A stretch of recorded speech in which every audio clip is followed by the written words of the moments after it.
Okay, hello everyone. So last time we have discussed about the oxo acids of monosulfur as well as monoclinic sulfur as well as rhombic sulfur distinguishing points बघितले होते. P block element topic चालू आहे आपला. त्याच्यामध्ये कुठले कुठले point झाले cover केले आपण परत एकदा बघूया. Electronic configuration of group 16 17 18. Then periodic trends and atomic properties of 15 group, 16 group, 17 group and 18 group. Same part next पुढचा पार्ट बघितलेला periodic trends in physical property that is atomic radius, ionic radius, ionization enthalpy and electron gain enthalpy of group 15 16 17 and 18.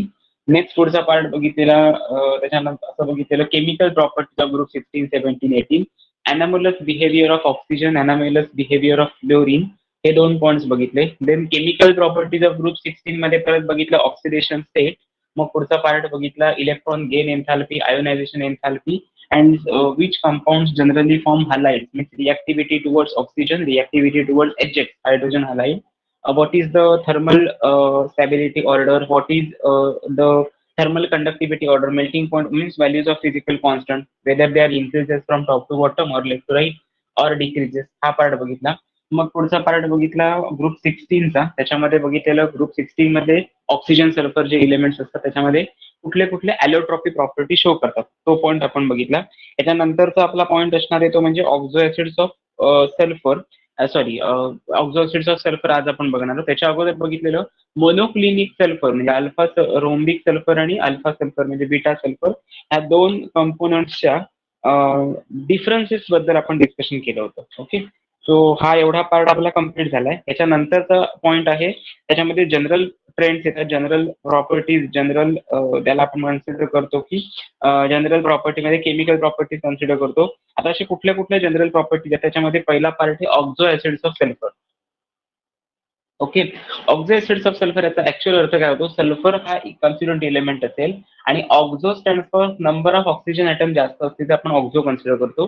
आणि acids म्हणजे काय, त्याचं nature किंवा त्याचं periodic आपण म्हणतो की पीएच डिटर्मिनेशन वरून त्याचं नेचर आपण डिटर्मिन करतो. सो असे कुठले कुठले कंपाऊंड्स आहेत सल्फरचे की जे डिफरंट ऑक्सिडेशन स्टेट ऑक्सिजनची दाखवतात as well as sulph oxo acids म्हणून बिहेव करतात. ओके, त्यातला पहिला कंपाऊंड मी इथे लिहिलाय sulphurous acid, that is molecular formula of H2SO3.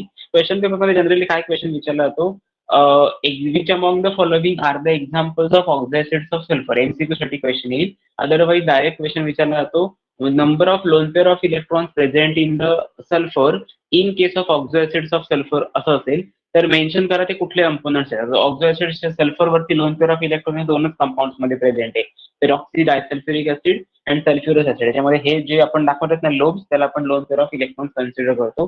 बाकीच्या सगळ्या सल्फरच्या व्हॅलन्सीज ॲज वेल ऑक्सिजनच्या व्हॅलन्सीज आपण अनदर एलिमेंट्सनी सॅटिस्फाय झालेलं दाखवतो, म्हणजे loan pair of electron present नाही आहेत त्याच्यामध्ये, पण ह्या दोन कंपाऊंड्स मध्ये आहेत. मग ड्रॉ द स्ट्रक्चर्स ऑफ असा क्वेश्चन असतो आणि त्याच्यामध्ये दोन कंबाईन विचारतात. म्हणजे काय, सल्फ्युरस ऍसिड हा एक क्वेश्चन विचारतील आणि ऑक्सिजनच्या परत ऑक्झो ऍसिड्स वेगळे आहेत. ओके, आता जसं आपण सल्फरचे ऑक्झो ऍसिड डिटरमाइन करतोय तसेच क्लोरीनचे पण ऑक्झो ऍसिड्स तुमच्या सिलेबसमध्ये. सो त्या टाईपमध्ये क्वेश्चन जनरली विचारला जातो आणि इलेमेंटचा मॉलिक्युलर फॉर्म्युला विचारतात. त्यामुळे प्रिपेअर करताना असंच प्रिपेअर करायचं, त्याचं name then molecular formula and then structure sufficient आहे. याच्यामध्ये कुठलीही फिजिकल प्रॉपर्टी, केमिकल प्रॉपर्टी काही प्रिपेअर करायचं नाही त्यातलं. ओके, फक्त स्ट्रक्चर प्रिपेअर करायची. पण तुम्ही प्रिपेअर करताना कसं करणार आहात, स्ट्रक्चर ड्रॉ करणार, 5 टाइम्स लिहून काढायचं सल्फ्युरस ऍसिडचं स्ट्रक्चर.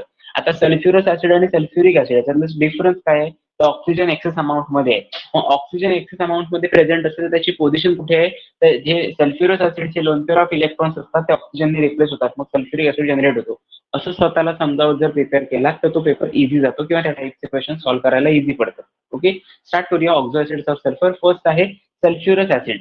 आजचं टार्गेट आपलं काय असेल तर सगळ्यात पहिल्यांदा ऑक्झो ऍसिडचे पूर्ण स्ट्रक्चर सगळे जे व्हायला पाहिजे, structure of ऑक्झो acid, structure of chlorine, आणि त्याच्यानंतर ऑक्सिजनचे काही कंपाऊंड्स आहेत म्हणजे मॉलिक्युलर डायऑक्सिजन, त्याच्या methods of preparation, physical property, chemical property आणि युजेस. त्याच्यानंतर ओझोनचं प्रिपरेशन कसं आहे ते. याच्यामध्ये simple just only chemical reaction expected आहे, म्हणजे तुम्हाला टेक्स्टबुक मध्ये त्यांनी दिलंय by decomposition of H2SO4 we can prepare molecular dioxygen. तर मग सगळं त्यांनी थिअरीमध्ये एक्सप्रेस केलेलं आहे, पण ऍक्च्युअली तुम्हाला मार्किंग स्कीममध्ये केमिकल प्रॉपर्टीच्या फक्त केमिकल रिएक्शन्सना मार्क असतो. युजेस आणि फिजिकल प्रॉपर्टीमध्ये मात्र स्टेटमेंट पाहिजे, तिथे कुठली रिएक्शन चालत नाही. ओके, त्यामुळे मार्क्स मिळवण्याच्या दृष्टीने हा टॉपिक जर तुम्ही सेग्रिगेट करायला गेलात तर हा ऑक्सिजनचे जेवढे कंपाऊंड्स आहेत ऍटलीस्ट 2 कंपाऊंड तुमचे आज प्रिपेअर व्हायला पाहिजे, म्हणजे सिम्पल ऑक्सिडंट वगैरे. तर तुमचा टॉपिक ऑलमोस्ट संडे किंवा ट्युसडे पर्यंत तुमचा हा टॉपिक कम्प्लीट होऊ शकेल. ओके, हा टॉपिक कम्प्लीट का करायचा याचं रिझन काय, मी तुम्हाला असं म्हटलं होतं 15 जुलै पर्यंत तुमचं टोटल सिलेबस मोस्टली कव्हर होण्याचे चान्सेस आहेत. आत्ताच्या जर आपण कन्सिडर करायला गेलो की म्हणजे अजून अजून 8 ते 10 दिवस लागतील असं आपण कन्सिडर करूया. सो 15 जुलै किंवा आपण असं डेट का कन्सिडर करतो, कारण त्यावेळी ते सब्जेक्ट जर तुमचे कव्हर झालेले असतील तर तुम्ही जेव्हा ते रेकॉर्डिंग लेक्चर परत बघणार ना तेव्हा तुम्हाला समजेल त्याच्यानंतरचा टाइम स्पेंड भरपूर मिळाला पाहिजे. जरी समजा आपला सिलेबस कव्हर झाला, तुम्ही जर रिवाइज करताय तर तुम्ही असं करणं एक्सपेक्टेड आहे. फॉर एक्झाम्पल मी तुमची इंट्रोडक्शन टू पॉलिमर केमिस्ट्री या टॉपिक मध्ये टेस्ट घेतली, तर त्या टॉपिक्सची लेक्चर जेवढी 2-3 लेक्चर्स आहेत ना ती सगळी त्या दिवशी बघून व्हायला पाहिजे जेव्हा टेस्ट असेल, आणि सायमल्टेनियस तुमचं प्रिपरेशन चालू असेल. हे सब्जेक्टिव्ह टेस्टचं तुमचं प्लॅनिंग असायला पाहिजे. सध्या तुम्ही ऑब्जेक्टिव्ह स्टडी करताय, सीईटी जेई नीटचं प्रिपरेशन तुमचं चालू आहे, तो सुद्धा पीक पॉईंट स्टडी चालू आहे. आता जर तुम्ही तिकडचे लेक्चर्स मिस केलात तर प्रॉब्लेम मध्ये येऊ शकते, हे मला सगळं मान्य आहे, एक्सेप्ट आहे. म्हणून तर मी तुम्हाला रेकॉर्डिंग लेक्चर प्रोव्हाइड करून दिलेत, म्हणजे हेच लेक्चर आजचं नोव्हेंबरमध्ये बघितल्यानंतर पण तुम्हाला तेच आयडेंटिटी लक्षात आली पाहिजे की आपल्याला एवढंच करायचंय. सो त्याच्यासाठी सांगतोय मी की जे जे प्रिपेअर करायचंय ते अगोदर ठरवून ठेवायचं काय प्रिपेअर करायचं ते, आणि त्यानंतर जशी तुमची एक्झाम लागेल किंवा एक्झाम येईल त्याप्रमाणे त्याचं प्रिपरेशन करायचं. ओके, स्टार्ट करूया. फर्स्ट कंपाऊंड आहे सल्फ्युरस ऍसिड.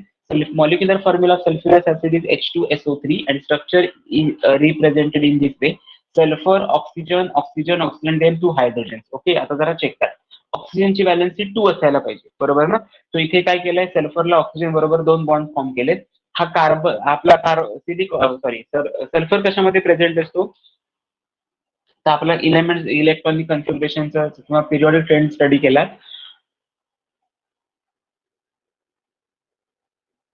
तो ऑक्सिजन नंतर आहे बघा, oxygen, sulphur, selenium, tellurium and polonium असा तुमचा पिरियॉडिक ट्रेंड ग्रुप 16 मध्ये तो येतो. Electronic configuration outermost shell मध्ये किती इलेक्ट्रॉन्स असणार, जसे एवढे ऑक्सिजनचे असणार तेवढेच असणार. सो 2 त्याची electronic configuration outermost shell मध्ये असतात, आणि जे 2 इलेक्ट्रॉन्स असतात एक्सपेक्टेड असतात, एक ऑक्टेट कम्प्लीट करण्यासाठी 2 इलेक्ट्रॉनची गरज असते. मग ते इलेक्ट्रॉनची कमतरता कमी करण्यासाठी आपण काय करतो, याच्यामध्ये एक्सेस ऑफ ऑक्सिजन ऍड करतो, आणि मग सल्फर मात्र काही कंपाऊंड जनरेट करतो. सल्फरची ऑक्सिडेशन स्टेट जेव्हा तुम्ही डिटरमाइन करता, ते त्याची ऑक्सिडेशन स्टेट डिटरमाइन करताना लक्षात ठेवायचं आउटर मोस्ट शेल मध्ये 6 बॉन्ड्स आहेत, 6 इलेक्ट्रॉन्स आहेत. तर ते 6 इलेक्ट्रॉन सल्फरचे जे आहेत ते बॉन्डिंग मध्ये टेक पार्ट झाले की नाही, जर झालेले नसतील तर तेवढ्या लोन पेअर ऑफ इलेक्ट्रॉन्स असतात. रिपीट करतो मी काय सांगतो ते, सल्फरच्या आउटर मोस्ट शेल मध्ये 6 इलेक्ट्रॉन्स आहेत. ओके, ऑक्टेट कम्प्लीट करण्यासाठी त्याला 2 इलेक्ट्रॉनची गरज आहे, म्हणजे 6 + 2 = 8 असणार. याचा अर्थ असा, आउटर मोस्ट शेल मध्ये सल्फरचे जे काही इलेक्ट्रॉन्स असतील ते बॉन्ड फॉर्म करण्यासाठी युटिलाइज झालेत की नाही चेक करायचे. समजा म्हणजे सल्फरच्या सराउंडिंगला 6 बॉन्ड नसतील, ओके, मी असं म्हणतो सल्फरच्या सराउंडिंगला 4च बॉन्ड आहे असं कन्सिडर करूया, तर त्याचे जे 6 मधले जे अजून 2 इलेक्ट्रॉन्स अजून याच्यात 6 होण्यासाठी 2 इलेक्ट्रॉन्स राहतील ना, तर ते 2 इलेक्ट्रॉन्स सल्फरवरती प्रेझेंट असायला पाहिजे, ते लोन पेअर ऑफ इलेक्ट्रॉन्सच्या फॉर्मॅटमध्ये, असं मी म्हणतोय. आणि जिथे असं नसेल त्यावेळी मात्र त्याने काय केलेलं आहे, 6च्या 6 इलेक्ट्रॉन्स त्याने काय केलेले असतील, ऑक्युपाय केलेले असतील बॉन्डिंग दुसऱ्या इलेव्हन बरोबर बॉन्ड फॉर्म करण्यासाठी. तर हे लक्षात ठेवायचं. चेक करूया, सल्फरच्या सराउंडिंगला 6 बॉन्ड्स आहेत, 1 2 3 4 4च बॉन्ड्स आहेत, म्हणजे 2 इलेक्ट्रॉन्स बॉन्डिंग मध्ये नाहीयेत, ते मी ते दाखवले बघा, loan pair of electrons. In this way, you have to determine the structure of sulfurous acid or draw the structure of sulfurous acid. Similarly, in case of sulfuric acid, molecular formula is H2SO4. Okay, आता H2SO4 कसं लिहायचंय तुम्हाला, prepare कसं करणार आहात, H2 sulphur, oxygen, oxygen, oxygen आणि oxygen. Sulphuric ऍसिडचा molecular formula काय आहे, H2SO4. आणि चेक करा 6 बॉन्ड होत नाही सल्फरच्या सराउंडिंगला, 1 2 3 4 5 6. Yes, all the electrons of sulfur are taking part in the bonding. Now here pyrosulfuric acid, हे पायरो वगैरे सफिक्सेस कसे काय आले किंवा प्रिफिक्सेस कसे आले, तर डिटरमाइन करावी लागते ऑक्सिडेशन स्टेट. सल्फरची ऑक्सिडेशन स्टेट जर तुम्ही डिटरमाइन केला त्याच्यावरनं तुम्हाला ते प्रिफिक्सेस सफिक्सेस डिटरमाइन करता येतात. Okay, these are some general name. तुम्ही फक्त एवढं लक्षात ठेवा, त्याचं नेम, त्याचा मॉलिक्युलर फॉर्म्युला आणि स्ट्रक्चर हे ड्रॉ करता आलं पाहिजे. It's a symmetrical structure. हा मॉलिक्युल जर तुम्ही इथून ब्रेक केला तर एक्झॅक्टली ओव्हरलॅप होतो.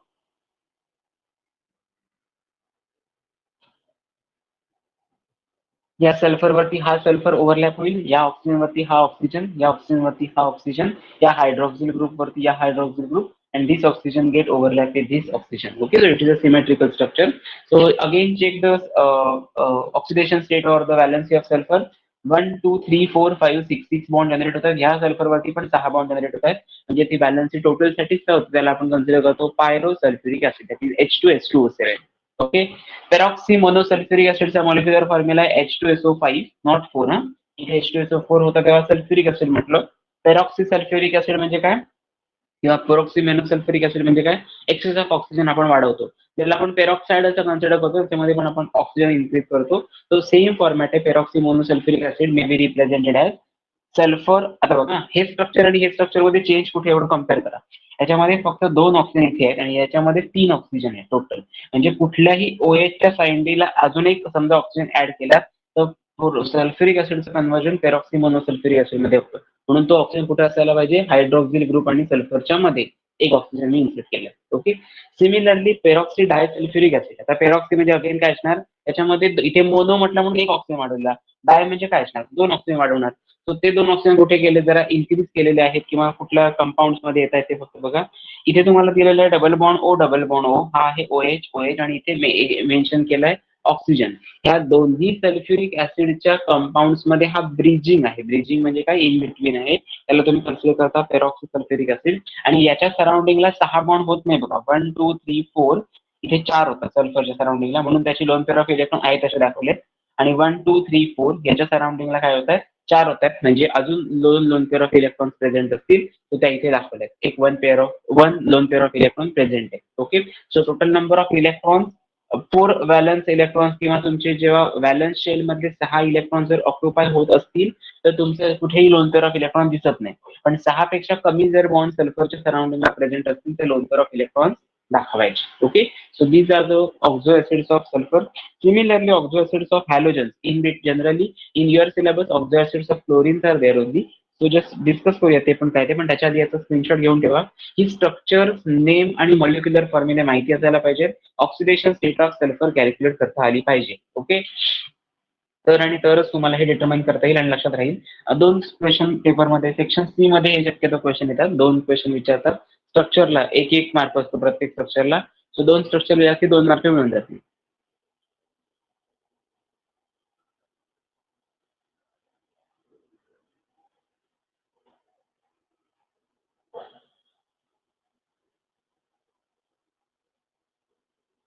Okay, now the next point of your syllabus is oxo acids of fluorine.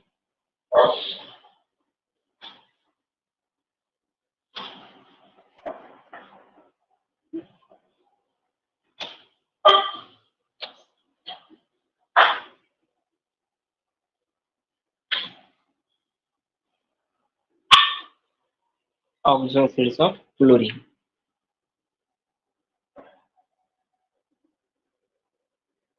Okay, in case of oxo acids of fluorine there are only 4 compounds. First compound आहे oxo acids of fluorine मधला hypochlorous acid. Hypochlorous acid, molecular formula is HOCl, structure is HOCl. Okay, similarly the next oxo acids of sulfur is chlorous acid. बघा मी काय केलं ते, याचं structure आहे HOCl double bond O, molecular formula is HOClO. आहे तसं लिहिलं मी, असं लिहिलं नाही HO2Cl लिहिलं नाही, कन्फ्युजन होणार. COOH असणार असं त्या फॉर्मॅट मध्ये मी दाखवणार, म्हणून मी जसं स्ट्रक्चर ड्रॉ केलंय तसाच मॉलिक्युलर फॉर्म्युला लिहितोय जेणेकरून लक्षात ठेवायला सोपं जाईल. नेक्स्ट आहे क्लोरिक ऍसिड. थर्ड आहे क्लोरिक ऍसिड, खूप इझी स्ट्रक्चर आहे त्याची, HOClO2. HOClO2. Okay, this is your third compound, that is oxo acids of fluorine. And last is the perchloric acid. Perchloric acid, that is HOClO3. HOCl double bond O double bond O and double bond. In this way you can determine the oxo acids of fluorine. आता generally या question paper मध्ये question काय विचारतात, oxidation state विचारतात किंवा oxidising power विचारतात. Always लक्षात ठेवायचं, maximum number of oxygen present असतील ज्या स्ट्रक्चरमध्ये, तो मोर ऑक्सिडायझिंग, त्याची पॉवर मोर ऑक्सिडायझिंग पॉवर काय असणार आहे, मोर असते. ओके, एक ट्रिक लक्षात ठेवायचं, ज्या कुठल्या स्ट्रक्चरमध्ये maximum number of oxygen present असतील तर तो मोस्ट पॉवरफुल ऑक्सिडायझिंग एजंट म्हणून ऍक्ट होणार. म्हणूनच तो डोनेट करू शकतो ना ऑक्सिजन दुसऱ्या इलेमेंटला. सो चेक करा, याच्यामध्ये ऑक्सिजन एकच आहे, याच्यामध्ये ऑक्सिजन 2 आहे, याच्यामध्ये ऑक्सिजन 3 आहे आणि याच्यामध्ये ऑक्सिजन 4 आहे. म्हणजे ऑब्व्हियसली जर असं हेच ऑप्शन दिले असं कन्सिडर करा तर 4 हा तुमचा मोस्ट ऑक्सिडायझिंग एजंट असेल, then third, then second and then first. हा क्वेश्चन तुमच्या प्रिव्हियस पेपर मधला, सीईटीच्या पेपर मधला क्वेश्चन आहे. महाराष्ट्र सीईटी जो तुमचा पेपर असतो, एमएसटी सीईटी, त्या प्रिव्हियस पेपर मधला कुठला तरी आहे, त्यांनी फक्त एवढंच केलेलं, याच्या ऐवजी याची नेम्स दिलेली, ऑप्शन ए, ऑप्शन बी, म्हणजे इथे दिलेलं capital A, capital B, capital C, capital D, आणि खाली परत सांगितलेलं ऑप्शन्स मध्ये दिलेलं हे 1 2 3 4 रिप्लेस केलेले एबीसीडी, सीडी एबी, एबीसीडी या फॉर्मॅटमध्ये तुम्हाला फक्त चेंज करून दिलेले ऑप्शन. याचा अर्थ असा असतो, मी आता ही जी तुम्हाला ट्रिक सांगितली आहे, एखाद्या स्टुडंटला हायपोक्लोरस मध्ये ऑक्सिजन किती असते हेच माहिती नसेल तर त्याचा आन्सर चुकणार.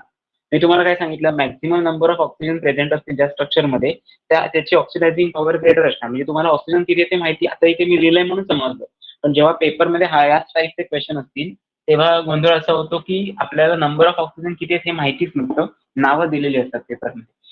So names, structural formula as well as a molecular formula you have to prepare. Okay, so जिथे तुमचा ऑक्झो ऍसिडचा पार्ट कम्प्लीट होतो, नेक्स्ट पार्ट स्टार्ट होतो तो म्हणजे कुठला, oxygen and its compound. So first compound आपला डायऑक्सिजन, त्याचं प्रिपरेशन, प्रॉपर्टीज, युजेस काय ती बघूया. हा, मेथड्स ऑफ प्रिपरेशन मध्ये तुम्हाला या पॉईंटसाठी म्हणजे ऑक्सिजन अँड कंपाऊंड या पॉईंटसाठी टोटल या टॉपिकच्या रिलेटेड 2 मार्काचा वेटेज आहे. म्हणजे याच्यावरती कुठला ना कुठला तरी जर क्वेश्चन आला तर 2च मार्काला येणार आहे. तर थोडं डोकं लावलं तर समजेल. त्यांनी टेक्स्टबुक मध्ये 3 किंवा 4 मेथड्स ऑफ प्रिपरेशन दिलेले आहेत, त्यातली कुठलीही एक मेथड लिहिला तरी करेक्ट आहे. फक्त ती इक्वेशन बॅलन्स असायला पाहिजे, हा एक कंडिशन आहे, म्हणजे मॉडेल आन्सर मध्ये मेन्शन केलेली. आणि याच्या टाईप मध्ये मुद्दाम ते काय करतात, 2 मार्काचा क्वेश्चन आहे म्हणून 4 पॉईंट लिहावे लागतील असा कुठला तरी क्वेश्चन टाकतात. आणि 4 पॉईंट मेथड्स ऑफ प्रिपरेशन मध्ये असूच शकत नाही. म्हणजेच काय, फिजिकल प्रॉपर्टीज आणि युजेस.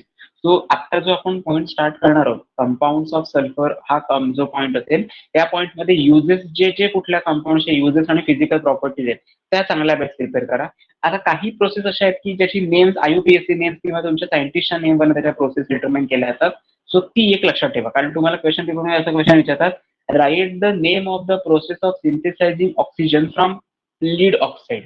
आता लीड ऑक्साईड पासून ऑक्सिजन कसा प्रिपेअर करतात त्याला काय म्हणतात, तर डिकॉन प्रोसेस म्हणतात. किंवा एक फॉर एक्झाम्पल मी सांगितलं तर त्याचं नाव एक्सपेक्टेड आहे. डिकॉन ही प्रोसेस काय लगेच एकदम आठवणार की नाहीये, सो तुम्हाला त्याच्यावरती वर्क करावं लागेल. त्यामुळे मी आधीच सांगतोय, ज्या ज्या पेपर्स ऑफ प्रिपरेशन दिलेले असतील, समजा टेक्स्टबुक मध्ये 5 लिहिलं आहे, त्या 5च्या 5 नाही करायच्या. त्या 5 पैकी समजा एक कुठले तरी त्याच्यामध्ये सायंटिस्टचा नेम असेल तर त्याला जास्त ट्रेस द्यायचा, तो करायचा. ओके क्वेश्चन, कारण जर क्वेश्चन विचारला तर राईट एनी वन मेथड असं विचारलं तरी पण तीच लिहू शकता, आणि मुद्दाम डिकॉन असा क्वेश्चन विचारला तरी पण ती लिहू शकता तुम्ही. म्हणजे दोन्ही टाईपचे क्वेश्चन आले तरी तो आन्सर सेम राहायला पाहिजे याचा फक्त विचार करायचा. कारण मॉडेल आन्सर मध्ये तुम्हाला 5 रिएक्शन देतात आणि खाली असं सांगितलेलं असतं, if student write any one of the above then give credit to him किंवा हॉर, जी कोण असेल मुलगा किंवा मुलगी, तिला त्याने जर बॅलन्स केमिकल इक्वेशन वरच्यापैकी कुठलंही दिलेलं असेल त्याला मार्क्स द्या असं त्यांनी कन्सिडर केलेलं असतं. त्यामुळे कुठलीही एक केला तरी चालेल, टोटल करायची गरज नाही. त्यांनी ऍडिशनल इन्फॉर्मेशन म्हणून टेक्स्टबुक मध्ये हा पार्ट दिलेला आहे. ओके, आणि वेटेज वाईज जायचं, ग्रुप वाईज जर वेटेज बघायला गेला तर 2.5 मार्क्सचा वेटेज प्रत्येक ग्रुपला येतं. त्यात सुद्धा युजेस हा पार्ट एक्सेस अमाऊंट मध्ये येतो. म्हणजे तुमच्या पेपरमध्ये इनर्ट गॅसेस सगळ्यात शेवटचा एक पॉईंट आहे बघा, त्याचे फक्त युजेसच येतात. त्यामुळे इनर्ट गॅसच्या कुठल्याही रिॲक्शन जर समजा युजेस आले नाही तर दुसरा येतो तो म्हणजे कुठला, झेनॉनच्या ऑक्सिडेशन स्टेट डिटरमाइन करा. ऑक्सिडेशन स्टेट कशा कॅल्क्युलेट करायच्या, कशा डिटरमाइन करायच्या मी दाखवणार तुम्हाला, डोंट वरी. पण ते माहिती असायला पाहिजे म्हणून मी आधीच क्लिअर करून ठेवलं. Oxygen and its compound, next point is oxygen and its compound. Okay, त्यातला पहिला आहे डायऑक्सिजन, पहिला कंपाऊंड. ऑक्सिजनच्या कंपाऊंड मधला पहिला कंपाऊंड आहे डायऑक्सिजन, दॅट इज O2. आता त्याच्यातलं काय काय आपल्याला प्रिपेअर करायचंय, methods of preparation, physical property, methods of preparation, then physical properties, chemical properties and uses. So first method of preparation, very important method of preparation is पहिली method आहे ती आहे decomposition, thermal decomposition. So if we reacts mercurous oxide undergo thermal decomposition, it will form Hg2 plus O2. आता बघा त्याच्यामधले balance होते का बघा, 2 molecules of mercury and 2 molecules of oxygen. आता ऑक्सिजनचा मी मॉलिक्युलर डायऑक्सिजन पहिल्यांदा जनरेट करून दिला. ओके, हा पाय. आता मर्क्युरी हा मोनो कंपोनंट आहे, म्हणजे आपण असं लिहू शकतो 2 molecules of Hg plus oxygen gas. ही झाली तुमची first method of preparation. Similarly same तुम्ही सिल्वर ऑक्साईड पासून करू शकता. 2 Ag2O in undergo thermal decomposition gives 4 Ag precipitate plus molecular dioxygen as a gas. So these are the desired products. So any two of them you can write, any one method of preparation you can write. पण लक्षात ठेवायचं balancing कसं करायचं समजून घ्यायचं. Mercurous ऑक्साईडचं thermal decomposition केलं 2 आता mercury Hg2 लिहिलेला का नाही, त्याचं रिझन काय, because it is mono atomic. Heavier elements असतात ते मोनो ॲटॉमिक नेचरमध्ये प्रेझेंट असतात. हेवियर एलिमेंट म्हणजे काय, ज्याचा ॲटॉमिक नंबर हायर आहे ते पिरियॉडिक टेबलमध्ये. So 2 molecules of Hg plus oxygen gas. Similarly 2 Ag2O, Ag सुद्धा काय तुमचा जनरली मोनोॲटॉमिक गॅसेस आहे, मोनोॲटॉमिक सॉलिड कंपोनंट आहे, गॅस नाही येतो. लक्षात ठेवायचं 2 Hg2O in presence of strong heat, that is thermal decomposition, it will gives you 4 Ag. सिल्वरचे जनरली प्रेसिपिटेट असतात, प्रेसिपिटेटच्या फॉर्मॅटमध्ये तो प्रोड्यूस होतो with the liberation of oxygen gas. This is your method of preparation. Next part is physical properties. So what are the physical properties of dioxygen? Any 3 किंवा 4 physical properties जर तुम्हाला येत असतील तर लिहू शकता. पहिली फिजिकल प्रॉपर्टी आहे, बोर्डवरती जी नोट येईल ना तेवढीच सफिशियंट आहे तुमच्या एक्झाम पॉईंट ऑफ व्ह्यू, असं मी सांगतो तुम्हाला, याच्यापेक्षा एक्स्ट्रा काही करू नका.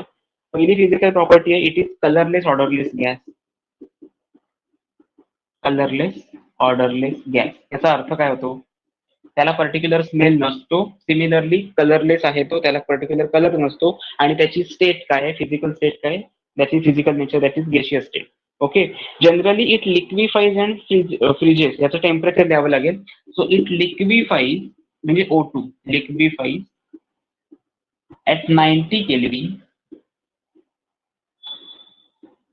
and freezes at 55 Kelvin. बघा मी काय म्हणतोय, लिक्विफाय होतो याचा अर्थ लिक्विड नायट्रोजन मध्ये त्याचं कन्व्हर्जन, लिक्विड ऑक्सिजन मध्ये त्याचं कन्व्हर्जन होतं. ते असतं टेम्परेचर 90 केल्विन. 90 हा वर्ड मोठा दिसला तरी ते केल्विन मध्ये आहे युनिट, लक्षात घ्यायचं, डिग्री सेल्सिअस नाही म्हणायचं. आणि फ्रीजेस काय ऍट 55 केल्विन, म्हणजे फ्रीजिंग टेम्परेचर जे त्याचं आहे मॉलिक्युलर डायऑक्सिजनचं ते खूपच लेस आहे as compare to your liquefying temperature. Okay, molecular dioxygen हा जनरली त्याचं नेचर कसं आहे, इट इज पॅरामॅग्नेटिक. हे आपण मला वाटतं एनामोलस बिहेवियर ऑफ ऑक्सिजन मध्ये बघितलं होतं बघा. It is paramagnetic in nature, paramagnetic. Okay, and last point of physical property is it shows 3 isotopes, O2, O3, ozone, molecular ozone आपण म्हणतो ना, ओझोन, O3 आणि काय तुमचा असतो O2. त्याला आपण असं पण म्हणू शकतो ऑक्सिजन 16, ऑक्सिजन 17 आणि ऑक्सिजन 18. हे तुमचे 3 आयसोटोप्स आहेत. ऑक्सिजनचा सिम्बॉल सेम लिहायचा आणि ॲटॉमिक मासेस, आणि आपण म्हणतो ना compounds having same atomic number but different atomic mass number. ते डिफरंट ॲटॉमिक मासेस कुठले आहेत, तर 16, 17 आणि 18 त्याचे डिफरंट ॲटॉमिक मासेस आहेत, त्याला आपण आयसोटोप्स कन्सिडर करतो. So these are the 4 physical properties of molecular dioxygen. Similarly, some chemical properties are also there. पहिली रिएक्शन आहे reactivity with metal. Chemical properties. Chemical properties. Any metal, तुम्ही कुठलाही metal सांगा, activity with metal किंवा रिॲक्टिव्हिटी with metal असं लिहूया. ह्याच्यामध्ये फक्त आणि फक्त केमिकल रिॲक्शन्स महत्वाचे आहेत. काहीही लिहायचं नाही. Dot dot react with dot dot in presence of dot dot, it will give U dot dot. जे काही डॉट डॉट असेल ते काही लिहायचं नाही. तुम्हाला फक्त आणि फक्त रिॲक्शन्स लिहायचे आहेत. पहिली रिॲक्शन आहे तुमची calcium, 2 molecules of calcium plus O2, it will give you 2CaO, calcium oxide generate होतो. ओके, ही झाली तुमची first reaction with metal. Similarly another compounds बरोबर ऑक्सिजनची रिॲक्शन होते का, तर येस होते. कुठल्या कंपाऊंड्स बरोबर होते, अदर कंपाऊंड असं म्हणूया, अदर कंपाऊंड्स, आणि याच्यामध्ये मेटल नॉन मेटल मिक्स असतील. त्याच्यातल्या कुठल्याही 2 रिएक्शन तुम्हाला दिल्यात. गेल्या वर्षीच्याच पेपरमध्ये आलेली आपण एक रिएक्शन आहे ती घेऊया. SO2 plus O2 ओलियमचं formation. 2SO2 plus O2 in presence of V2O5 it will gives you 2SO3. त्याला म्हणायचं काय, sulphur dioxide undergo oxidation in presence of vanadium pentoxide as a catalyst और oxidizing agent it will give you oleum as a major product. ही methods of preparation of sulphuric acid मधली 3rd नंबरची process आहे, step आहे, त्याला आपण contact process consider करतो. त्याच्यामध्ये ही एक 3rd स्टेप आहे. त्याच्यामध्ये कॅटलिस्ट यूज केलाय म्हणून हा क्वेश्चन गेल्या वेळी त्यांनी विचारला होता. आणखीन एक क्वेश्चन विचारला होता, मिथेनचं ऑक्सिडेशन केल्यावर काय मिळतं. So methane plus 2 molecules of O2 it will give you CO2. Check करा, कार्बन आणि ऑक्सिजन बरोबर बॉन्ड इझिली फॉर्म होईल आणि रिमेनिंग काय तुमचा बाय प्रोडक्ट असेल, वॉटर. हायड्रोजन 4 आहेत म्हणजे 2H2 आणि ऑक्सिजन 1. सो 2 चेक करा बॅलन्स होते की नाही बघा. ऑक्सिजन 2 आणि हे ऑक्सिजन 2, 2 प्लस 4, ऑक्सिजन 4 आहे, कार्बन एकच आहे आणि हायड्रोजन 4 आहेत, 2H2. सो बॅलन्स होते reaction. So these are the chemical properties of molecular dioxygen. And last point is uses. सगळ्यांना यूज माहिती आहे याचा, ऑक्सिजनचा यूज काय असतो. तो थोड्या वेळासाठी नाक बंद करून बघितलं तर काय होईल, आपण ब्रीदिंग करू शकणार नाही, बरोबर आहे ना. So generally it is useful for the respiration process for living thing. So इथे देतो मी respiration for living thing. Okay. Second use आपण डायऑक्सिजनचा लिहू शकतो, useful for the cutting as well as a welding of metals. Cutting and welding of metals.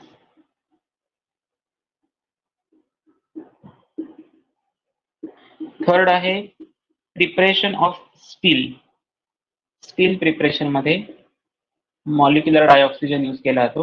हे का करतात, कारण तुम्हाला जेव्हा स्टीलची भांडी असतात किंवा स्टील प्रिपेअर आपण करत असतो इंडस्ट्रीमध्ये, त्यावेळी त्याचा जो शेप असतो सर्क्युलर. तर तुम्ही जर कधी चेक केला असेल, तुम्ही कधी बसमधनं प्रवास केला असेल ना, तर मिडलला ना एक रॉड असतो बघा, खूप हेवियर मेटल असतो तो, त्याला आपण स्टील कन्सिडर करतो. आणि तो रॉडचा शेप असाच का आहे, का नाही तो स्क्वेअर फॉर्मॅटमध्ये. तर याचं रिझन काय, त्याच्या मॉलिक्युलर डायऑक्सिजन त्याला ग्लेझिंग आलेलं असतं आणि त्या ग्लेझिंगमुळे तुम्ही बघा जरा चेक केला असेल कधी, सीट्स बसमध्ये बसल्यानंतर सीट जे असतात ना त्या एवढ्या शायनी नेचर दाखवत नाही, पण तुमचा मिडलला जो रॉड असतो तो मात्र शायनी नेचर दाखवतो. याचं रिझन तेच आहे.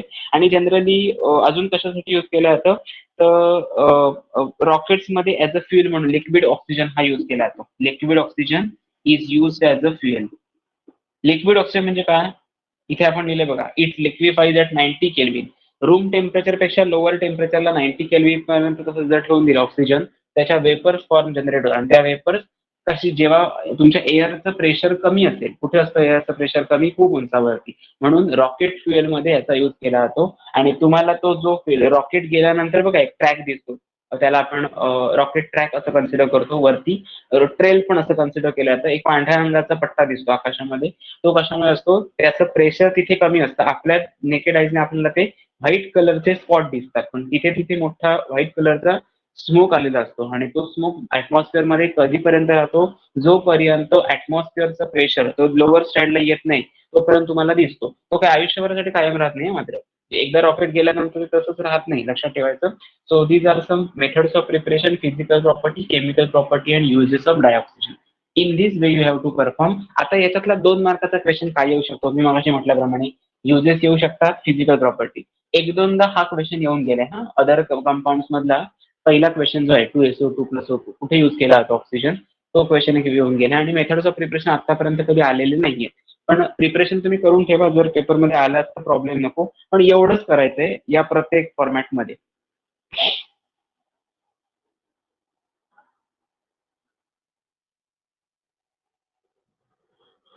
ओके, ठीक आहे. स्क्रीनशॉट घ्या किंवा लिहून देणार असाल तर लिहून घेतला तरी चालेल, काही प्रॉब्लेम नाही.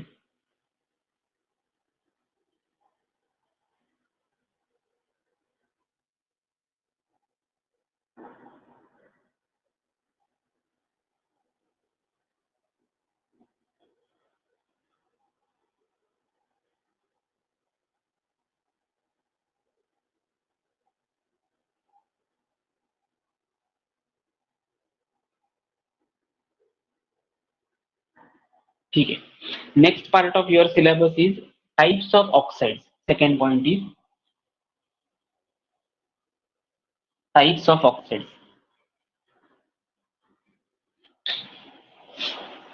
आता टाइप्स ऑफ ऑक्साईडच्या डेफिनेशन पेपरमध्ये एक्झामला विचारले जातात. जनरली 3 मार्क्ससाठी सेक्शन सी मध्ये हा क्वेश्चन विचारला जातो.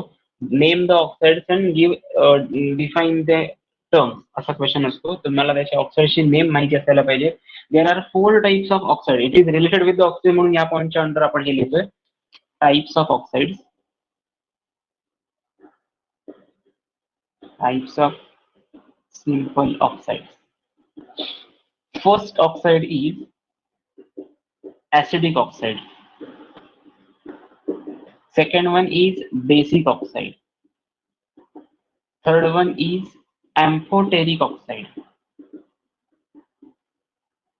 Amphoteric oxide. And last one is neutral oxide. आता कसं लक्षात ठेवायचं हे याच्या डेफिनेशन काय? 4 तर पॉईंट समजले. याच्यावरून डेफिनेशन कसं लक्षात ठेवायचं? तर लक्षात ठेवायचं the oxide which reacts with water. Oxide म्हणजे कुठलाही ऑक्साइड घेतला तरी चालेल. मी O2 हे एक्झाम्पल घेतले फक्त.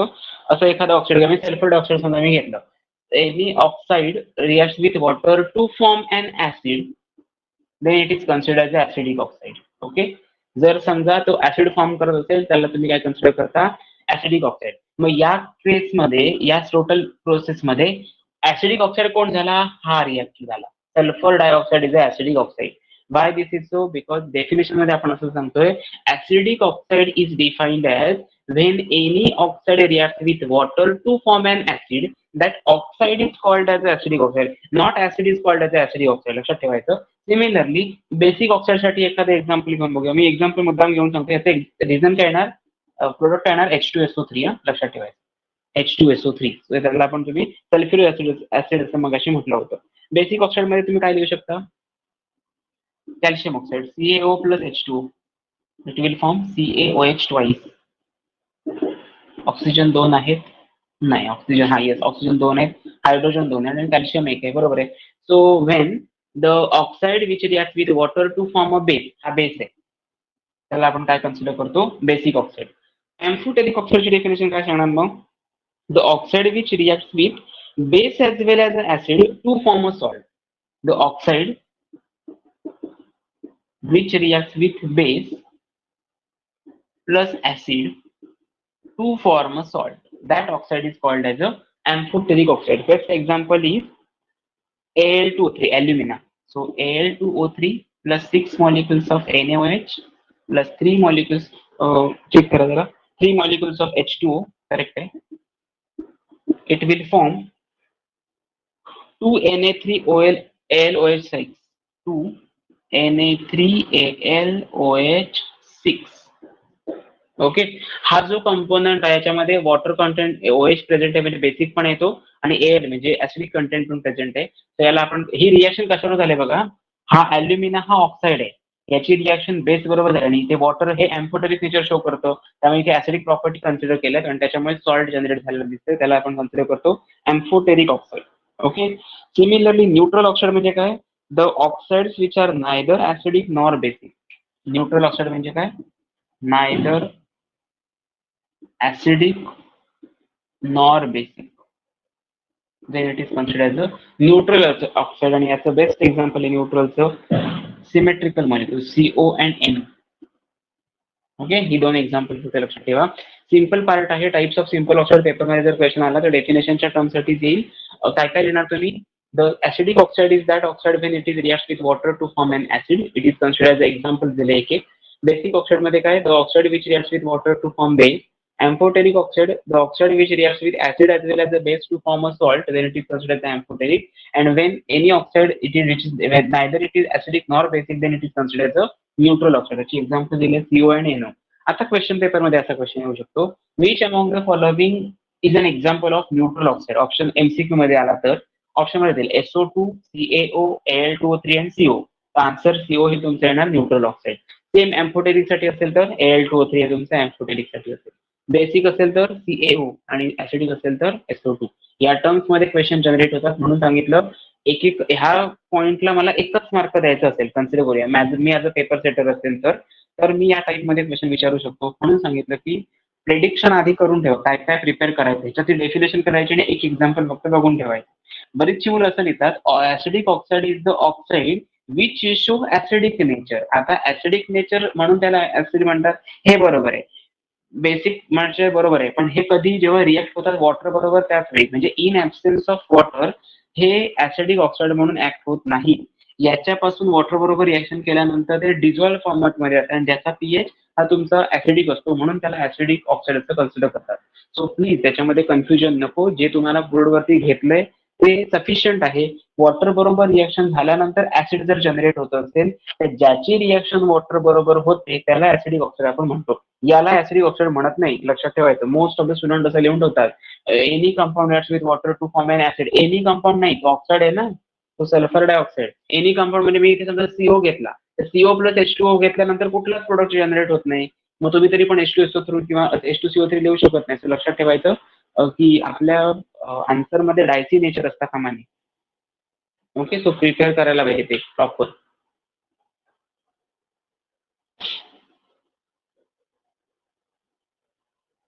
ओके, नेक्स्ट पार्ट आपला आहे that is ozone. Second compound आहे. जसं मी तुम्हाला म्हटलं होतं की ऑक्सिजनचे जे कंपाऊंड्स आहेत ते आपले 2 तरी झाले पाहिजे. त्यामुळे आपण ओझोनच्या फिजिकल प्रॉपर्टी, केमिकल प्रॉपर्टी आणि युजेस एवढा पार्ट बघूया. आणि मग मात्र पुढचा जो पार्ट आहे कंपाऊंड्स ऑफ सल्फर, त्याच्यानंतर क्लोरीनचे काही कंपाऊंड्स आहेत, इंटर हॅलोजन कंपाऊंड्स, आणि लास्ट राहायला तुमचा पार्ट तो म्हणजे कुठला, इंटर हॅलोजन कंपाऊंड्स मध्ये महत्वाचा पार्ट आहे आणि युजेस ऑफ इनर्ट गॅसेस असं आहे. त्यामुळे ऑलमोस्ट तुमचा हा ट्युजडे पर्यंत टॉपिक कम्प्लीट होऊ शकतो. आज आपला फ्रायडे आहे, उद्या सॅटर्डेला थोडा पार्ट होईल आणि थोडा मंडेला किंवा ट्युजडे पर्यंत एक्सचेंज होईल झाला तर. याच्यापेक्षा पुढे नक्कीच जाणार नाही. म्हणजे ट्युजडेला आपला हा टॉपिक कम्प्लीट होईल असं आपण कन्सिडर करूया. मग अजून एक लास्ट टॉपिक राहतो तुमचा, तो म्हणजे कुठला, आयोनिक इक्विलिब्रियम. याचा टॉपिक भेटते 3 मार्क्स आहे. त्याच्यातलं थिअरी काय करायची आणि काय नाही हा पार्ट मी तुम्हाला सांगेन, काय काळजी करू नका. इथे मात्र घेताना मी सगळं घेणार आहे प्रिपेअर करताना, कारण काही स्टुडंट्स असं असतं की मला सगळे क्वेश्चन त्याच्यावरती मिळायला पाहिजे. सो करेक्ट आहे त्यांचं, त्यामुळे मी तो टॉपिक सगळा घेणार. पण त्या टॉपिकमध्ये इक्वेशन्स म्हणजे जे न्यूमेरिकल्स आहेत, प्रॉब्लेम बेस्ड क्वेश्चन देण्याचे चान्सेस जास्त आहेत. कारण सिलेबस चेंज होऊन 3च वेळा पेपर निघाले. त्यातल्या 2 पहिल्या वर्षीचा पेपर झालाच नाही कोविडमुळे. सेकंड इयरला पेपर कन्सिडर केला गेला पण पेपर झाला नाही. वन तिकीट पण आली पण पेपर झाला नाही. आणि थर्ड म्हणजे आता झालेली एक्झाम जी आहे ती ज्यांचा 12वीचा रिझल्ट लागला त्यांचं, सो त्यांच्या पेपरमध्ये हा सेक्शन सी आणि सेक्शन डी मध्ये क्वेश्चन होता तुमच्या आयोनिक या टॉपिकसाठी. त्यामुळे मला असं वाटतं की याच्यावरती आता येता नाही, अपकमिंग याच्यामध्ये डेरिव्हेशन येणं एक्सपेक्टेड आहे. दॅट इज सेक्शन सी मध्ये एक आहे डेरिव्हेशन, इक्विलिब्रियम कॉन्स्टंटचं डेरिव्हेशन आहे, that is by Ostwald dilution law. तो काय आहे कसं आहे ते आपल्याला बघावं लागेल, इम्पॉर्टंट आहे आणि तेवढं प्रिपेअर करा सफिशियंट. आणि त्याच्यावरचे प्रॉब्लेम, हिंडरसन इक्वेशन एक नावाचं इक्वेशन आहे, त्याच्यामध्ये पीएच आणि पीओएच डिटर्मिनेशनचे प्रॉब्लेम्स आहेत. सो ते प्रॉब्लेम आपल्याला घ्यावे लागतील. म्हणजे जिथे तुमचा टोटल 12th स्टँडर्डचा केमिस्ट्री पेपर 1 पेपर 2 दोन्ही टॉपिक दोन्ही सब्जेक्टचे सिलेबस सगळे कम्प्लीट होतील. ओके, ठीक आहे, आपण स्टार्ट करूया पुढचा पार्ट दॅट इज ओझोन. हा टॉपिक आपला ट्युजडे पर्यंत कम्प्लीट होईल असं मी का सांगितलं याचं रिझन आहे, मे बी तुमचं संडेला लेक्चर, आता संडेला शक्यतो लेक्चर नसतं कारण त्यावेळी ऍक्च्युली टेस्ट मला घ्यायची असते. पण सध्याचं तुमचं बिझी शेड्यूल बघता ते पॉसिबल होत नाही तुम्हाला त्यावेळी देणं, म्हणून मी अजून तरी टेस्ट लावली नाही. आणि सब्जेक्टिव्ह टेस्ट आता स्टार्ट होती. ओके, सब्जेक्टिव्ह टेस्ट म्हणजे टॉपिक वाईज टेस्ट. सगळा सिलेबस कम्प्लीट झाल्यानंतर टॉपिक 1 वरती फक्त सॉलिड स्टेटची 20 मार्काची टेस्ट असेल. तो त्या 20 मार्काची अरेंजमेंट ही according to your board exam paper असेल. म्हणजे एमसीक्यूज असतील, बीएसए टाईप क्वेश्चन्स असतील, त्याच्यामध्ये 2 मार्क्सचे क्वेश्चन, 3 मार्क्सचे question and then 4 to 5 marks म्हणजे लॉंग आन्सर क्वेश्चन, असे क्वेश्चन विथ प्रॉब्लेम असा पार्ट असणार आहे. सेकंड टॉपिक असेल सोल्युशन, थर्ड असेल आयोनिक इक्विलिब्रियम आणि ह्या प्रत्येक ozone that is last compound. Today सेशनचा आजचा लास्ट कंपाऊंड आहे हा ओझोन. सेकंड कंपाऊंड मी घेतला, पहिला घेतलेला मी डायऑक्सिजन, सेकंड घेतोय ओझोन. त्याच्यामध्ये बघितलं सिम्पल ऑक्साईडचे 4 type. Okay, according to syllabus तुला आपण सगळं हे प्रिपेअर करतोय. ओझोनची मेथड ऑफ प्रिपरेशन कशी आहे, सिम्पल मेथड ऑफ प्रिपरेशन आहे. 3 molecules of O2 reversible condition मध्ये 2 मॉलिक्युल्स ऑफ ओझोन दिले जातात. आता ही रिव्हर्सिबल कंडिशन मध्ये एअर मध्ये जर ऑक्सिजन असेल तर एअर मध्ये ओझोन असायला पाहिजे होता, पण तसं नाहीये. ओके, ऍक्च्युअली लॅबोरेटरी पर्सेंटेज मध्ये म्हणजे ऑक्सिजनचं कन्व्हर्जन ओझोन मध्ये होत असताना 10% पार्ट हा ऑक्सिडाइज्ड ओझोनचा असतो. ऑक्सिडाइज्ड ओझोन म्हणजे ऑक्सिजन. ओके, ऑक्सिडाइज्ड ऑक्सिजन म्हटला तरी चालेल. त्यालाच आपण काय कन्सिडर करतो, ओझोन असं म्हटलं जातं. आणि याचं प्रेशर जे आहे ते रूम टेम्परेचरला इम्पॉसिबल आहे, राहत नाही ते. त्यामुळे पर्टिक्युलर लॅबमधनं प्रिपेअर करत असताना मॉलिक्युलर डायऑक्सिजन वरती ऑक्सिजनचा, नेसंट ऑक्सिजनचा मारा केला जातो on the basis of nuclear reactor किंवा पॉवर रिएक्टर थ्रू. मोठे मोठे पाईप्स असतात, त्या पाईपमधून गॅस पास आउट केला जातो प्युअर फॉर्म मध्ये, आणि त्या मॉलिक्युलर डायऑक्सिजनचं ऑक्सिडेशन झालं की तुम्हाला ओझोन प्रोडक्ट मिळतो. So this is a simple only one step, that is method of preparation. Physical properties are important आहे ह्याच्यातल्या physical properties of ozone. So first physical property is it is pale blue gas. त्याचा colour कसा असतो, पेल blue gas. जर तुम्ही कधी burner on केला असेल ना, बर्नर ऑन केल्यानंतर ब्ल्यू कलरची जी फ्लेम दिसते ना, त्या फॉर्मॅटमध्ये तो गॅस असतो. हा प्युअर फॉर्मॅट मधला म्हटलं मी, किंवा गॅशियस स्टेटमध्ये. जर तो डार्क ब्ल्यू असेल तर तो लिक्विड स्टेटमध्ये असं कन्सिडर करतात, लिक्विड स्टेट. आणि रिमेनिंग तुमच्या सॉलिड फॉर्म मध्ये त्याला कन्सिडर करायचं असेल ते व्हायलेट ब्लॅक हा कलर असतो, violet black gas, liquid and solid state. Okay, हे पहिली प्रॉपर्टी, फिजिकल प्रॉपर्टी मी कलर संदर्भात सांगितली. Second physical property of ozone is it is magnetic nature. It is diamagnetic in nature.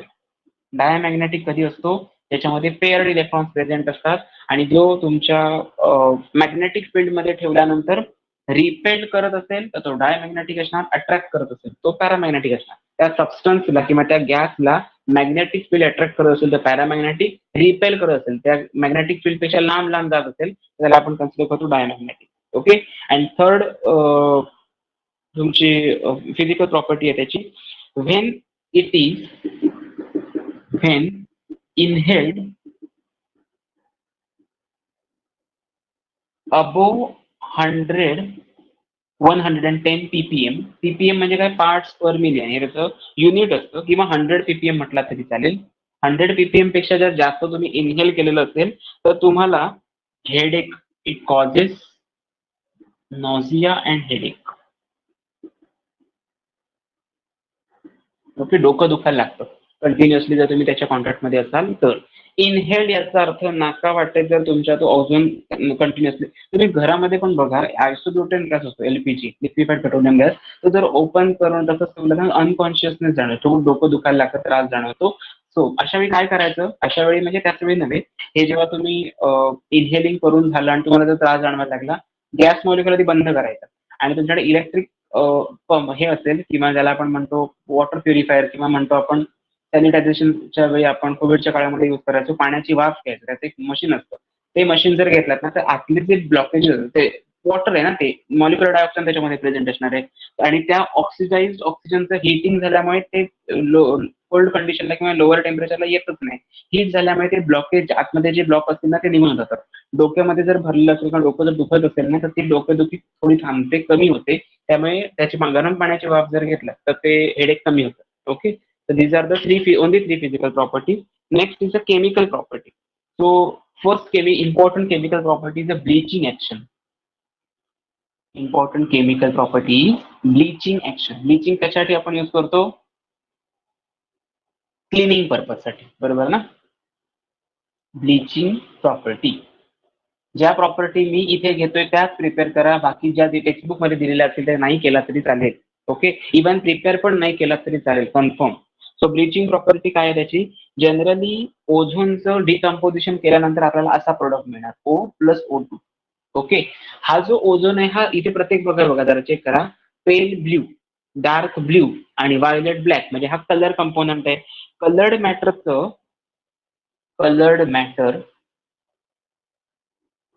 Conversion colourless matter मध्ये करतो. ह्याचा अर्थ काय, कलरलेस नाही, तुमच्या व्हाईट कलरचा शर्ट आहे असं कन्सिडर करूया. व्हाईट कलरच्या शर्टवरती काहीतरी डाग पडलेला आहे, म्हणजे कलर त्याच्यावरती दिसणार, करेक्ट आहे. त्याचं कलरलेस मॅटर मध्ये कन्व्हर्जन करतो, म्हणजेच काय, तो डाग हटवण्याचं काम करतो, म्हणजेच काय, ब्लिचिंग प्रॉपर्टी किंवा ब्लिचिंग ऍक्शन त्याला आपण कन्सिडर करतो. So generally it bleaches in absence of moisture, so it is considered as a dry bleach. Okay, absence of काय असतं, वॉटरच्या ऍब्सेन्स मध्ये हे सगळं आपण करत असतो. बघा इथे वॉटर ऍड केलंय, नाही. सो ड्राय ब्लीच म्हणजेच काय, ब्लिचिंग प्रॉपर्टी, ओझोन त्याच्यावरती पास आउट केला जातो. आणि नेक्स्ट आहे तुमचं that is reducing property. Okay, आपण यातच रिड्युसिंग प्रॉपर्टी बघूया. हायड्रोजन पेरॉक्साईडची रिड्युसिंग प्रॉपर्टी. रिडक्शन म्हणजे काय, addition of hydrogen and removal of oxygen, so it is considered as a reduction. So generally hydrogen peroxide when reacts with ozone, H2O2 reacts with ozone, it will form H2O. हा desired product असतो. आता बाकीचं काय असेल ते eliminate करा. H2O molecule तुम्हाला product desired product म्हणून मिळाला. रिमेनिंग काय राहत आहे ते जरा चेक करा. नंबर ऑफ ऑक्सिजन राहत आहेत बघा. ह्याच्यातला एक ऑक्सिजन, ह्याच्यातले 3 ऑक्सिजन, म्हणजे 2 मॉलिक्युल्स ऑफ O2. हा मॉलिक्युल तुमचा मॉलिक्युलर डायऑक्सिजनच्या फॉर्मॅटमध्ये रिड्यूस होतो. म्हणजे ओझोन मध्ये हायड्रोजनची ऍडिशन झाली म्हणून H2O जनरेट झाला आणि remaining dioxygen as it is by product म्हणून इलिमिनेट होईल. So it is considered the reducing property. And तुमचं लास्ट पॉईंट आहे युजेस ऑफ ओझोन. हा, स्ट्रक्चर कसं असतं ओझोनचं रे, या फॉर्मॅटमध्ये असतं. ह्याचं रेझोनन्स स्ट्रक्चर तुम्ही ड्रॉ केलं तर असंच दिसतं.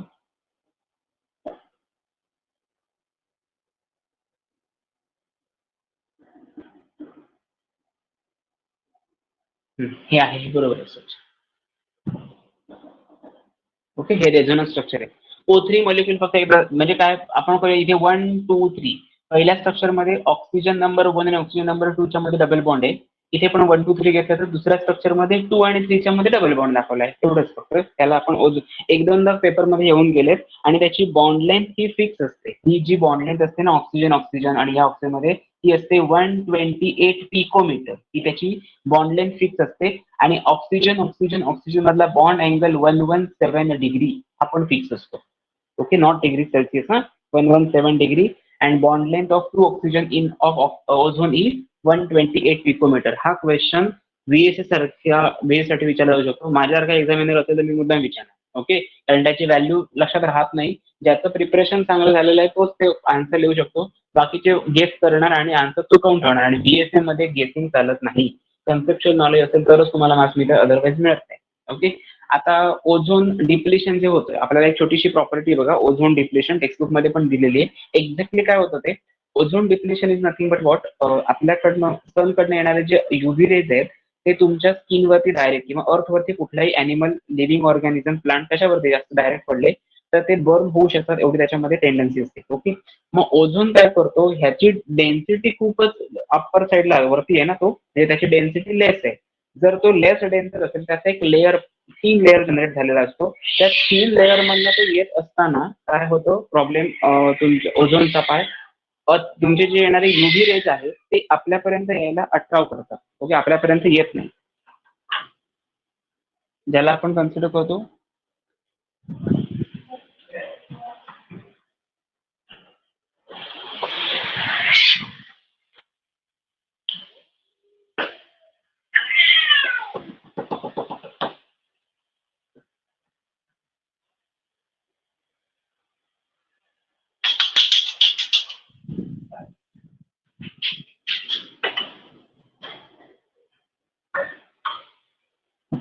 जे UV रेज आहे त्याच्या सन कडनं येणारे आपल्यापर्यंत येण्यासाठी त्याचा अटकाव होतो. म्हणजेच त्या UV रेज पासून होणारा जो आपल्या स्किनवरती जर UV रेज डायरेक्ट अटॅक झाला तर स्किन कॅन्सर पण होऊ शकतो. थोड्या दिवसांनी, काही काळानंतर ग्लोबल वॉर्मिंगमुळे लाईफ मधले जे लिव्हिंग ऑर्गॅनिझम आहे त्यांचा लाईफ स्पॅन खूप कमी व्हायला होऊ शकतो. मग ते अवॉइड करण्यासाठी काय करायचं, तर ओझोनचा जो लेअर आहे तो प्रिझर्व्ह करणं एक्सपेक्टेड आहे. आणि त्याच्यासाठी जेव्हा ओझोनचा लेअर प्रिझर्व्ह होत नाही, म्हणजे आपल्याकडे असणारे पोल्युटंट ह्या अप्पर लेअरला स्ट्रॅटोस्फिअर मध्ये जातात आणि खूप वरती गेल्यानंतर त्याचं डिकम्पोजिशन होतं ओझोन सोबत. म्हणजे आपण ओल्ड टीव्ही सिरियल्स मध्ये बघायचो, इकडून काहीतरी काय म्हणतो आपण, तलवार वगैरे अशी आली, तिकडनं एखादी आली. जनरली रामायण महाभारत या सिरियल मध्ये आपण असं बघायचो की देव जे असतील आणि दानव जे असतील, म्हणजे दैत्य जे असतील, ते काय करतात, एकमेकांमध्ये आयुध सोडतात आणि देवाकडची जी काही पॉवर असेल ती खूप चांगली असं कन्सिडर करत जायचं, असं दाखवण्याचा एक भाग होता. आणि ते नाहीशी व्हायची. तोच प्रकार इथे आपण असं कन्सिडर करूया. ओझोन आहे आणि त्याच्यावरती आपण सोडलेले पोल्युटंट आहे. अशी काही वेळा अशी कंडिशन येते की ओझोनचा साईज खूप लहान असल्यामुळे तो ओझोन हा जो पार्ट आहे याच्यावरती पोल्युटंट जनरेट झाले आणि तिथे भगदाड पडलं, मोठं होल पडला. आणि त्या होल मधून येणारे तुमचे जे UV रेज आहेत ते अर्थ पर्यंत इझिली पोहोचायला लागले आणि म्हणून ग्लोबल वॉर्मिंग किंवा टेम्परेचर वाढलंय. त्या प्रोसेसला ओव्हरऑल आपण ओझोन डिप्लिशन असं म्हणतो. आता ते करणं आपल्या हातात आहे. जर आपण प्लांटेशन किंवा जर तुम्हाला ट्री प्लांटेशन जास्तीत जास्त प्रमाणामध्ये केलं तर एअरमध्ये असणारा ऑक्सिजन वाढत जाईल. ऑक्सिजन वाढल्यानंतर मी काय म्हटलं त्याचा 10% ऑक्सिडाइज ऑक्सिजन म्हणजे कोण असतो? ओझोन असतो. ह्या ऑक्सिडाइज्ड ऑक्सिजनचं परत फर्दर ऑक्सिडेशन केल्यानंतर n number of ozone molecule generate होतील, जे आपल्याला रिस्पिरेशनसाठी पण उपयोगी आहेत. तुमच्या मॉलिक्युलर ऑक्सिजन हा तुमचा रेस्पिरेशनसाठी पण युजफुल आहे आणि ओझोनचं डिप्लेशन रोखण्यासाठी पण उपयोगी असेल. ओके, सो प्लांटेशन करणं खूप इम्पॉर्टंट आहे. लेस अमाऊंट ऑफ पोल्युटंट एअरमध्ये मिसळतील असं काही वागलं पाहिजे.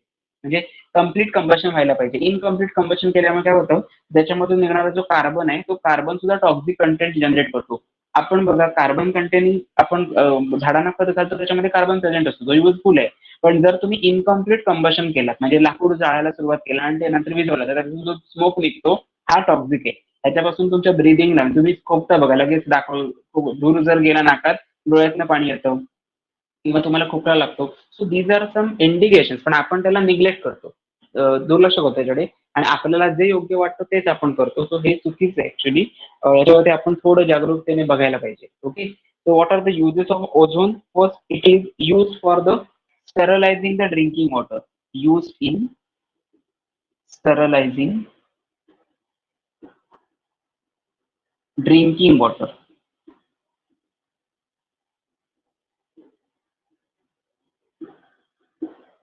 सेकंड, एखादा यूज तुम्हाला जर आठवत असेल सांगितलं तरी चालेल. ब्लिचिंग तर आता आपण बघितलंच आहे.